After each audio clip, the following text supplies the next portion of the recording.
दोस्तों नमस्कार। मेरा नाम राकेश कुमार चौधरी है। मैं अयोध्या से बिलोंग करता हूँ और मैं आप लोगों के लिए तमाम तरह की वीडियो लेके आ रहा हूँ जो धन्वंतरी से जुड़े हुए हैं, नेटवर्क मार्केटिंग से जुड़े हुए हैं। और मेरा प्रयास ये रहता है कि आप लोगों को मैं ऐसा कोई कंटेंट दे सकूँ जो आपके भरोसे को एक मजबूत आयाम दे और आप डिसीज़न लेने में सक्षम हो सकें।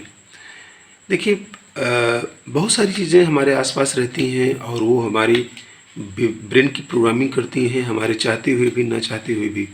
क्योंकि इस संसार की हर चीज़ से हमारा जो है संबंध है, नाता है, चाहे वो हमारे काम की हो चाहे वो हमारे काम की ना हो। तो बहुत ज़्यादा अलग टॉपिक पे हम नहीं जाएंगे। बात यहाँ पे सिर्फ इतनी सी है, ये जो किताब है एक्सपर्ट कहता है। देखिए, इस किताब में कहीं भी आपको ये नहीं मिलेगा कि ये नेटवर्क मार्केटिंग से जुड़ी हुई किताब है, क्योंकि इस किताब का उद्देश्य जो है एक रियलिटी को शो करना है, ना कि किसी पर्टिकुलर चीज़ को प्रमोट करना है। तो इस किताब में हमें आखिर मिलेगा क्या? मैं ये किताब जो है एक पुस्तक मेले से ही लेके आया था और मैंने ये किताब ऐसे उठाई बुक स्टॉल पे और मैंने इसको बस ऐसे ही पलटा था। मुझे एक आध दो चीज़ें इसमें सही लगीं और मैंने इस किताब को परचेज़ किया। परचेज़ करने के बाद मैं जब इसको घर पे लेके आया तो मैंने इसमें कुछ चीज़ें ऐसी पाई जिसने मुझे एक निर्णय लेने में मेरी सहायता की और मैंने फिर ये डिसीज़न लिया। और वो डिसीज़न ये था कि नेटवर्क मार्केटिंग के बारे में जो हमारे पास जानकारी थी उससे कोई मजबूत आयाम नहीं मिल रहा था। कभी कभी मैं मानता था कि ये सही है, कभी कभी मानता था कि गलत है। कुछ लोगों ने मेरी आंखों के सामने पैसा भी कमाया था, लेकिन फिर भी मैंने उसको बाई चांस माना, ना कि बाई चॉइस माना। मैंने कहा हो सकता है कि किसी को जो है हाथ में लग गया हो कोई ऐसा तुक्का, कोई ऐसा जुगाड़ या कोई ऐसी सेटिंग बैठ गई हो कि वो पैसा कमा लिया हो।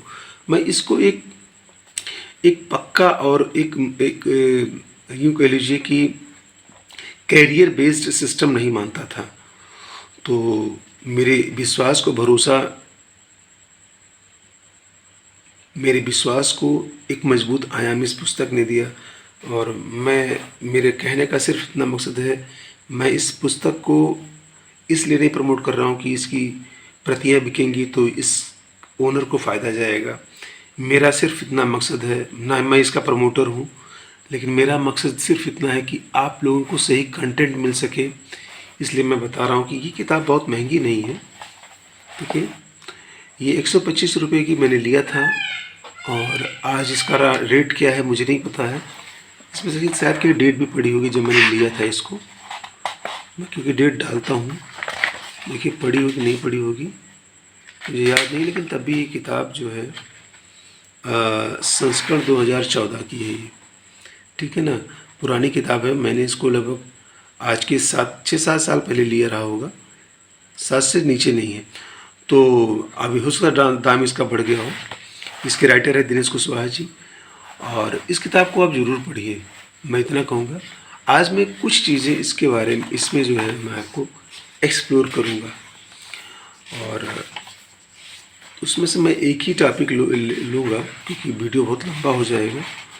तो मैं एक चीज़ आपको इसमें से खोज के बताना चाहता हूँ। ये देखिए, यहाँ पे लिखा हुआ पारंपरिक तरीके हमेशा काम करें यह जरूरी नहीं है। कछुए और खरगोश की कहानी बचपन में हम सभी ने सुनी है, हालांकि सच्चाई हमेशा वैसी नहीं होती। कछुए का जीतना सिर्फ एक घटना थी क्योंकि खरगोश दौड़ के बीच में ही आराम करने लगा था। ये आप भी जानते हैं कि अगर खरगोश पेड़ के नीचे सो ना गया होता तो कछुए का जीतना संभव नहीं था और सो गया था, है ना। खरगोश की नींद एक सामान्य सी गलती थी, आगे लिखा भी है, जिसकी वजह से कछुआ जीता था। लेकिन आज खरगोश जीत रहे हैं। धीमी, सुस्त और लगातार कड़ी मेहनत करने वाले कछुए हार रहे हैं। नई पीढ़ी के खरगोशों ने अपने जीवन मूल्यों को बदल दिया है, जबकि कछुए की पीढ़ी आज भी अपने उस पूर्वज कछुए के विचार को सही मानती चली आ रही है धीमी सुस्त और लगातार कड़ी मेहनत करने से ही लक्ष्य की प्राप्ति होती है। औद्योगिक युग की समाप्ति और इंफॉर्मेशन युग की शुरुआत ने धीमी सुस्त और लगातार कड़ी मेहनत करने वाले लक्ष्य पाने वाले कछुए के उस पारंपरिक विचिंतन का भी अंत कर दिया है जो यह मानता है कि कड़ी मेहनत करने से ही आर्थिक लक्ष्यों की प्राप्ति होती है। और देखिए, थोड़ा सा मैं पैरा ले लेता हूँ। दुनिया इतनी तेज़ी से बदल रही है कि आज कछुए अपनी खोल में भी सुरक्षित नहीं हैं। राजनीतिक अस्थिरता, क्रूड ऑयल की तेजी, महंगाई, ग्लोबल वार्मिंग का हमारे स्वास्थ्य पर प्रभाव, घटती सब्सिडी, बढ़ती ब्याज दर और टैक्स की बोझ ने आज उन लोगों को भी अपनी गिरफ्त में लिया है जो कल तक अपनी खोल में सुरक्षित थे। शिक्षक लीडर नहीं होते, बल्कि वे भेड़ चाल की सबसे आगे वाली भेड़ होते हैं। ये जो चीज़ें हैं, ये कहीं ना कहीं ये दर्शा रही हैं कि कुछ ऐसी मिस्टेक्स ट्रेडिशनल तरीके से होती चली आ रही है जिसका नतीजा बेरोजगारी की तरफ लेके हमको जा रहा है। और यहाँ पे एक चीज़ और है, कछुए और खरगोश की जो चाल है उसमें एक चीज़ तो क्लियर है कि साथियों, जो खरगोश था अगर उसने गलती ना की होती तो कछुए का जीतना संभव नहीं था। इस पे आप सहमत होंगे। और अगर वो खरगोश की रफ्तार हमें पानी है तो हमें अपना तरीका बदलना पड़ेगा, क्योंकि हमारे पास काम करने के जो तरीके हैं वो ट्रेडिशनल हैं। उस रफ्तार से हम महंगाई को नहीं मार दे सकते हैं, क्योंकि ये जो एक्सपर्ट हैं उन सब लोगों ने इस चीज़ को जाना और आपने भी जो है इस चीज़ को महसूस किया होगा। एक ग्राफ मैं आपको दिखाना चाहता हूँ, प्रत्येक 20 वर्षों में महंगाई व आमदनी का चार्ट। 1920 में महंगाई और सस्ती से नहीं मतलब है, एक सर्वे है ये WTO का। 1920 में जिनकी कमाई 1 रुपये थी उनका जीवन सामान्य चलता था। आप इस बात से सहमत हो भी सकते हैं, नहीं भी सहमत हो सकते हैं, लेकिन गूगल हर चीज़ का जवाब दे सकता है। और ये किताब भी एक अथेंटिक सोर्स से राइट की गई है, तो आप इस किताब में जो बातें लिखी गई हैं उसकी सत्यता पर भी आप जांच कर सकते हैं। आगे बात करते हैं। 1940 में 10 गुना महंगाई बढ़ती चली जा रही है, हर 20 साल में 10 गुना बढ़ती है। ये पिछले 100 साल का रिकॉर्ड यहाँ पर दिया गया है। 1940 में जिसकी कमाई 10 रुपये महीना थी उसका जीवन सामान्य चल रहा था, और 1960 में जिसकी कमाई महीने की 100 रुपये थी उसका जीवन सामान्य चल रहा था, और 1980 में जिसकी कमाई महीने की 1000 रुपये थी उसका जीवन सामान्य चल रहा था। और 2000 आया, 1980 के आसपास मैं था, मेरी शुरुआत हो गई थी, लेकिन समझदारी नहीं थी क्योंकि मेरा बचपना था। 2000 मेरी आंखों के सामने आया 20 साल बाद। तो 2000 में मैंने देखा था जिसकी कमाई महीने की 10,000 उसका जीवन सामान्य चल रहा था। और आज 2020 की बात हो रही है, 2020 और 23 चल रहा है। तो 2020 में जिसकी कमाई महीने की 1 लाख रुपये है उसका जीवन सामान्य चल रहा है, या फिर था, क्योंकि 2 साल 3 साल आगे बढ़ चुके हैं हम। आज महीने की कमाई 1 लाख से प्लस होनी चाहिए, ये समय की नीड है। और ये जो ग्राफ है महंगाई का और आमदनी का, ये भी दिखा रहा है कि जो महंगाई है वो 10% के हिसाब से हर 20 साल में बढ़ रही है, लेकिन आज भी लोग जो है जिनके पास ट्रेडिशनल काम करने का तरीका है वो उसी रफ्तार से पैसा कमा रहे हैं। देखिए, हर आदमी के सपने होते हैं, हर आदमी की नीड होती है, हर आदमी को ज़्यादा पैसे की ज़रूरत होती है, लेकिन उसके पास कोई स्रोत ना होने के कारण वो उसी तरीके में उलझा रहता है या फंसा रहता है जो ट्रेडिशनल तरीके हैं। हम आज जिस सिस्टम की बात कर रहे हैं, ये सिस्टम एक ऐसा सिस्टम है जो आपको इस रफ्तार में लाके खड़ा कर सकता है, और कोई तरीका नहीं है जिस तरीके से आप इस रफ्तार को पा सकें, क्योंकि महंगाई की रफ्तार जो है बहुत ज़्यादा है और हमारी आमदनी की रफ्तार बहुत कम है। नेटवर्क मार्केटिंग बिजनेस जो है वो बहुत संक्षेप में मैं आपको बताना चाहता हूँ। एक्चुअली है तो ये ट्रेडिशनल कॉन्सेप्ट पर ही आधारित, लेकिन इसका जो सिस्टम है वो इस प्रकार से वर्क करता है कि जो ट्रेडिशनल मार्केट है वहाँ ट्रेडिशनल मार्केट और कस्टमर के बीच में एक बहुत बड़ी कड़ी होती है मैन्युफैक्चरर्स के और कस्टमर के बीच में। होलसेलर होता है, सेल्स रिप्रेजेंटेटिव होते हैं, एडवर्टाइजिंग होती है, रिटेलर होते हैं और फिर कस्टमर तक माल पहुंचता है। ये जो बीच में तमाम मीडिएटर हैं, इनकी वजह से इस पर्टिकुलर प्रोडक्ट की कीमत जो है वो इतनी ज़्यादा बढ़ जाती है कि इन तक माल पहुंचते पहुंचते उसकी कीमत बहुत ज़्यादा होती है। तो मैन्युफैक्चरर जो है वो बेनिफिट देता है होलसेलर को, और होलसेलर के साथ साथ सेल्स रिप्रेजेंटेटिव को, इसके साथ साथ एडवर्टाइजिंग को भी अच्छा पैसा देता है, इसके साथ साथ रिटेल को भी अच्छा पैसा देता है। लेकिन पैसा नहीं मिलता है सिर्फ एक आदमी को, वो है कस्टमर। इसे केवल प्रोडक्ट मिलता है, इसके अलावा फ़ायदा इसको कोई नहीं मिलता है। वैल्यू फॉर मनी, रुपया दिया इसने, इसको सामान मिल गया, बाकी इसको कोई फ़ायदा नहीं मिलता है। ये केवल और कोई उपभोक्ता बन के रह जाता है। तो इस और कोई तरीका नहीं है कि मैक्सिमम लोगों को जो है बेनिफिट दिया जाए। तो इसी को जो है थोड़ा सा मॉडिफाई करके डायरेक्ट सेलिंग कंपनियों ने डायरेक्ट सेलिंग कॉन्सेप्ट को डिज़ाइन किया। और इसमें क्या है कि मैन्युफैक्चरर और कस्टमर के बीच में डिस्ट्रीब्यूटर एक कड़ी जोड़ दी गई। बस इसके बीच में डिस्ट्रीब्यूटर के अलावा और कोई कड़ी नहीं होती है, सीधे माल यहाँ से उठता है और यहाँ तक पहुँचता है। और इस डिस्ट्रीब्यूटर में आप भी हो सकते हैं, ये कस्टमर भी डिस्ट्रीब्यूटर हो सकता है, क्योंकि हो सकता है कि मैन्युफैक्चरिंग से और कस्टमर के बीच में ये कड़ी भी ना हो, क्योंकि एक बार तो ये इंट्रोड्यूस करा देता है, उसके बाद तो आप भी डिस्ट्रीब्यूटर बन जाते हैं ना। तो मैन्युफैक्चरर और डिस्ट्रीब्यूटर जो एक उपभोक्ता भी है, इसके बीच में कोई कड़ी नहीं रह जाती है। इसीलिए जो जितने भी लाभ यहाँ पे और लोग पा रहे हैं, वो सीधे सीधे लाभ जो है ये तीनों लाइन सिमट जाती है। और ये लाइन सिमट के एक हो जाती है कि मैन्युफैक्चरर और कस्टमर मीन्स क्या हो गया, डिस्ट्रीब्यूटर। तो ये बेनिफिट जो है इन लोगों को मिलता रहता है। जो बेनिफिट इनको मिलता आ रहा था, अब वो बेनिफिट इसमें बंटना शुरू हो जाता है।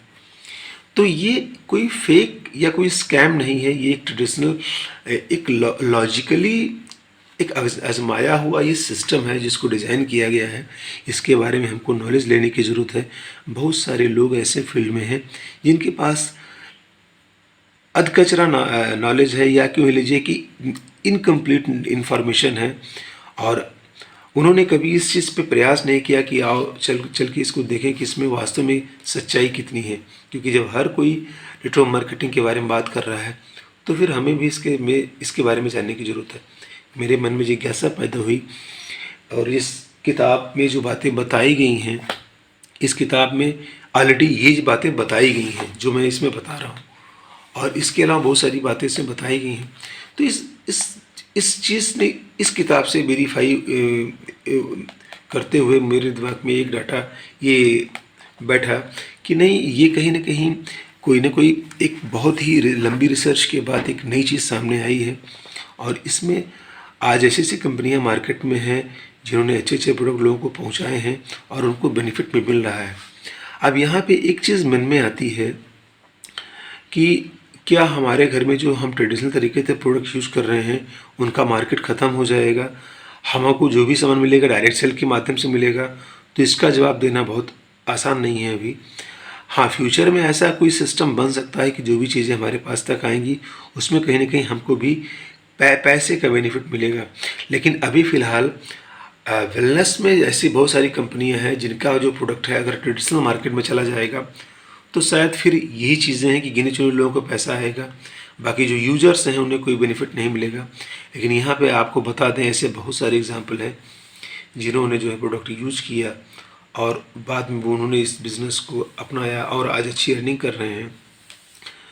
तो यहाँ पे लोग जो है पैसा भी कमा रहे हैं यूजर बनने के बाद, और लोगों को पैसा कमा भी रहे हैं। और ये जो कॉन्सेप्ट है यहाँ पे, ये इससे भी ज़्यादा दुनिया की रफ्तार से आगे बढ़ रहा है। तो नेटवर्क मार्केटिंग बिजनेस में जो प्रोडक्ट है वो डायरेक्ट मैन्युफैक्चरर से पहुँचता है डिस्ट्रीब्यूटर तक या फिर यूजर तक, बीच में कोई कड़ी नहीं है। और कंपनी, जो भी कंपनी है, धन्वंतरी के बारे में बात करूँ, धन्वंतरी का जो प्रोडक्ट है आज पिछले 10-12 सालों में पूरे इंडिया में नहीं, बहुत इनके आउट ऑफ कंट्री भी इनका प्रोडक्ट पहुंचा है। और जिस तरीके से इनके यूजर बढ़े हैं, टर्नओवर बढ़ा है, हर कोई कंपनी जो रिप्यूटेड कंपनी है, जो अच्छी क्वालिटी वाले प्रोडक्ट बनाती है, जिसका इरादा अच्छा है, वो भी अपने आप को नेटवर्क मार्केटिंग बिजनेस में उतारने का प्रयास करेगी। तो मैं ये कोई भविष्यवाणी नहीं कर रहा हूँ, लेकिन मुझे ऐसा दिखता है कि जिस तरीके से कंपनियों को कम खर्चे में, भाई ये खर्चा ही तो है इनका प्रोडक्ट को लोगों तक पहुँचाने का, और कम खर्चे में प्रोडक्ट जो है लोगों तक पहुँच रहा है, यहाँ पे ये कॉन्सेप्ट इतना इतना ज़्यादा जो है अथेंटिक है, जेन्युइन है और सस्टेनेबल है कि इसके और विस्तार होने की ज़्यादा संभावना है। और यहाँ पे जिन लोगों का कनेक्शन बनता है, जो लोग जुड़ते हैं, उनका जुड़ाव बहुत तगड़ा होता है, क्योंकि कहीं ना कहीं उन्हें आर्थिक लाभ भी मिलना शुरू हो जाता है। और यहाँ पे और बताना चाहूँगा मैं कि अपलाइन बेस्ड सिस्टम होता है, और अपलाइन जो होता है, अपलाइन हमारे जो नेटवर्क, हमारा जो नेटवर्क है उसमें जो हमारी अपलाइन होता है, वो उस नेटवर्क में बिजनेस को बिल्ड करने के लिए, टीम को बिल्ड करने के लिए एक अच्छा खासा एजुकेशन लेकर के उन टीम में उसको जो है विस्तार करता है, और अपने ही जैसे लोगों को क्रिएट करता है, अपने जैसे लोगों को डेवलप करता है, उनको पैसा कमाता है। तो यहाँ पे केवल और केवल सेल्स है, लेकिन यहाँ पे सेल्स के साथ साथ बहुत सारी चीज़ें हैं जो आप यहाँ पे जानेंगे। मसलन मैं कुछ बता देता हूँ। यहाँ पे इस बिज़नेस में देखिए, सेल्स एक ऐसा सेक्टर है जहाँ पे कमाई का कोई लिमिट नहीं है। कमाई का जो ग्राफ है वो बढ़ता ही जाएगा, इसे कोई रोक नहीं सकता है, अकॉर्डिंग टू टर्नओवर। सेल्स में यही है, तो जब टर्नओवर बढ़ता है तो कमाई की बढ़ने की भी चांस है। ये लॉजिकल बात है, ये जेन्युइन बात है। और हर आदमी को जो कछुए और खरगोश वाली कहानी मैंने बताई, अगर महंगाई को पीछे छोड़ना है तो यही एक तरीका है। अब बात यहाँ आती है कि नेटवर्क मार्केटिंग बिजनेस जो है, MLM, मल्टी लेवल मार्केटिंग बोल लीजिए, डायरेक्ट सेलिंग बोल लीजिए, इसमें जो है एक चीज़ होता है, ये होता है कि पहली बात तो ट्रेडिशनल मार्केट में सेल होता है, तो यहाँ भी सेल होता है ना, सेल होता है, बिक्री होती है प्रोडक्ट की, सर्विसेज की जो सेल होती है, तो उससे हमारा बिजनेस टर्नओवर बढ़ता है। लेकिन दूसरा जो है, हमारी अपलाइन जो होती है, अपलाइन, तो अपलाइन जो होती है हमारी, ये हमारे लिए क्या क्या रोल अदा करती है, क्योंकि सेल तो हो गया, बात ख़त्म हो गई, कंपनी हमको प्रोडक्ट देती है, हमने यूज किया, हमको बेनिफिट मिल रहा है, ठीक है। लेकिन नेटवर्क की जहाँ तक बात आती है, तो मैं नेटवर्क मार्केटिंग की जहाँ तक बात आती है, तो नेटवर्क मार्केटिंग में केवल सेल नहीं है। अगर आप सोचें कि केवल सेल्स है, तो सेल्स का धंधा नहीं है ये, इसमें और भी चीज़ें सम्मिलित हैं। उसमें से मैं बता दूं आपको, यहाँ पे सबसे पहली बात तो ये है कि नेटवर्क मार्केटिंग में जो अपलाइन होता है, वो एक टीचर की तरह से हमको नॉलेज देता है।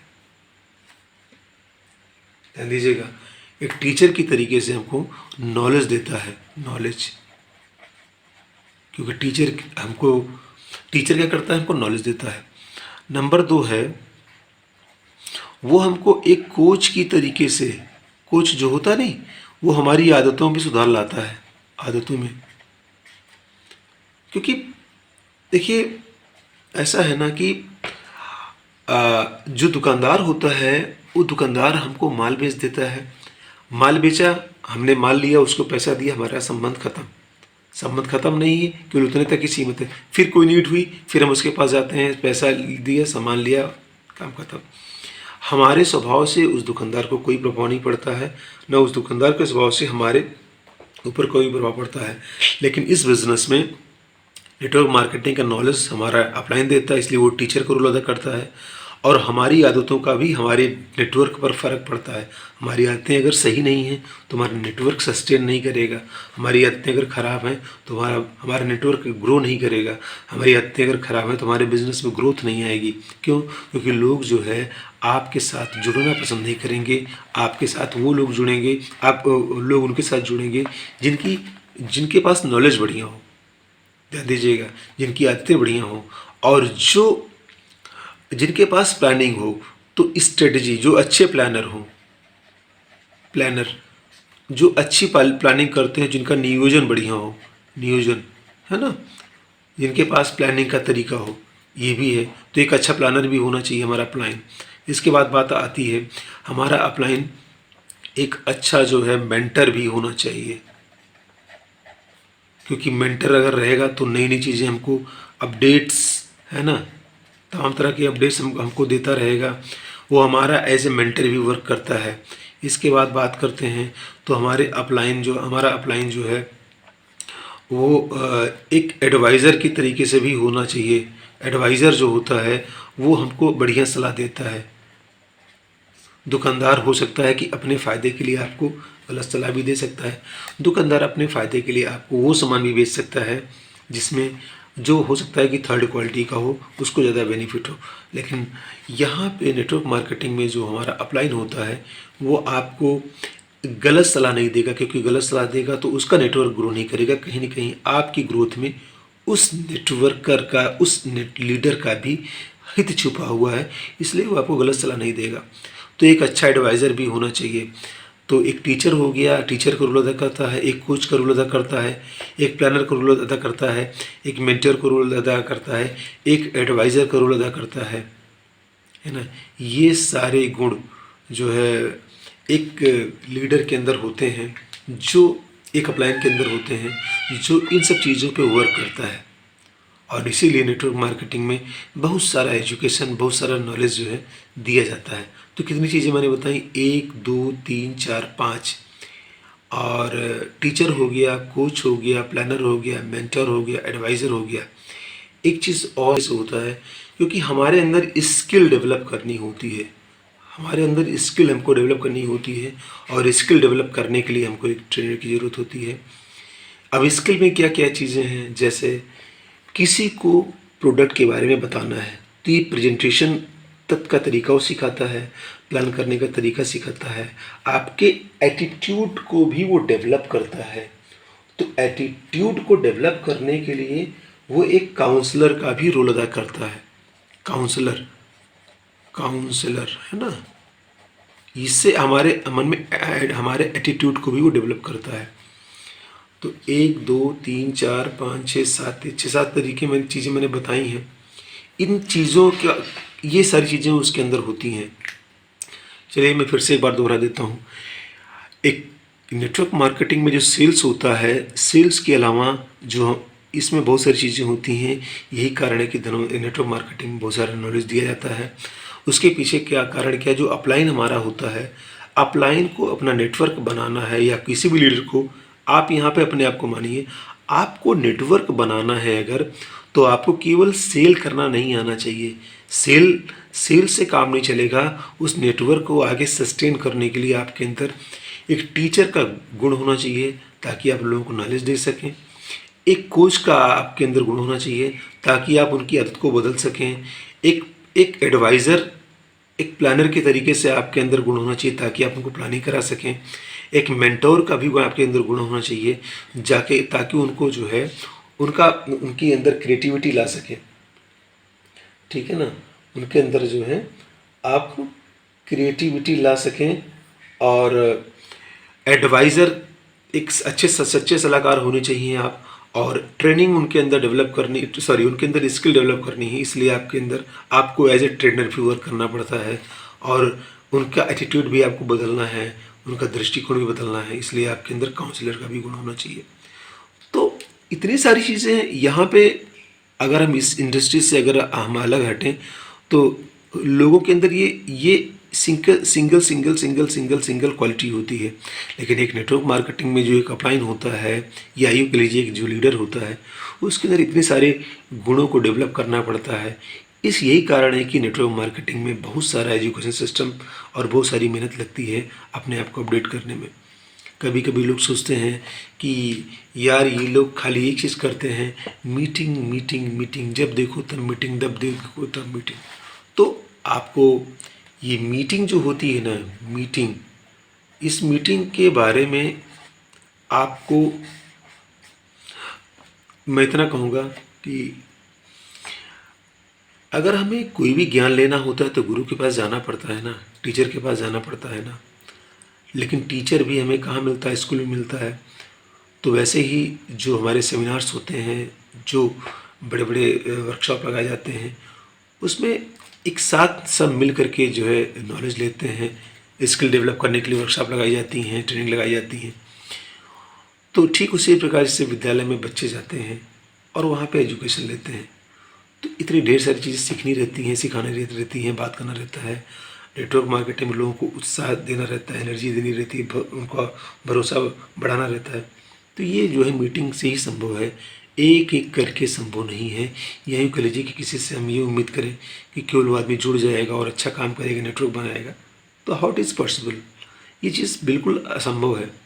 तो उम्मीद करता हूँ ये बातें मेरी जो मैंने आपको बताई हैं, ये मेरी बातें आपको समझ में आई हैं। और फिर से मैं कहूँगा, अगर आपने अभी तक धन्वंतरी ज्वाइन नहीं किया है तो ज़रूर ज्वाइन करें। मैं आपको यहाँ पे अपना मोबाइल नंबर दे रहा हूँ, 94 50 15 76 58। और मेरा नाम राकेश कुमार चौधरी है।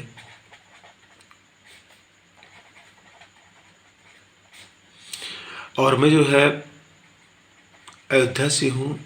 मैं पिछले 4.5 साल से प्लस का समय हो गया है मैं इस धन्वंतरी में वर्क कर रहा हूँ।